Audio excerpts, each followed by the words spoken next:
இப்போ பார்த்தீங்கன்னா நான் சின்ன குக்கரில் 4 பேருக்கான கீரை குழம்பு பண்ணுறேன். இந்த கீரை குழம்புக்கு நான் வந்து இன்றைக்கி தோரம்பருப்பு போடுறதே கிடையாது. இன்றைக்கி நான் போடுறது வந்து டிஃப்ரெண்ட்டாக மைசூர் பருப்பு ப்ளஸ் பாசிப்பருப்பு.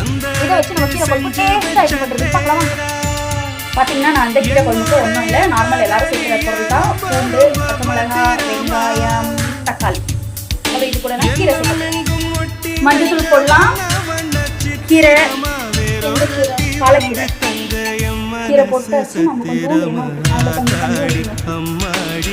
கீரை குழம்பு வந்து நம்ம வேக வைக்கிறதுக்கு தண்ணி நிறைய ஊற்றக்கூடாது, கம்மியாக தண்ணி ஊற்றிக்கோங்க. எனக்கு நம்ம வந்து கொஞ்சம் கெட்டியாக கடைஞ்சி சாப்பிட்டு ரொம்ப நல்லா மூடி போட்டு வேக வைக்கலாம்.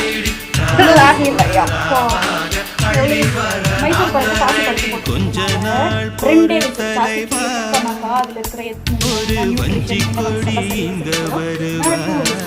என்ன இங்கே ஃபோக்கஸ் பண்ணது குக்கரை வச்சு நம்ம உப்பு போட்டு கலந்துக்கலாம். 1 ஸ்பூன் நெய், வரமிளகா, 1 இந்த கீரை பார்த்தீங்கன்னா நம்மளோட கீரை குழம்பு கீரை குழம்பு ரெடி ஆயிடுச்சு. பாலக்கீரை குழம்பு. இது உங்களுக்கு பிடிச்சிருந்தா லைக் பண்ணுங்க, ஷேர் பண்ணுங்க, கமெண்ட் பண்ணுங்க, மறக்காம சப்ஸ்கிரைப் பண்ணுங்க.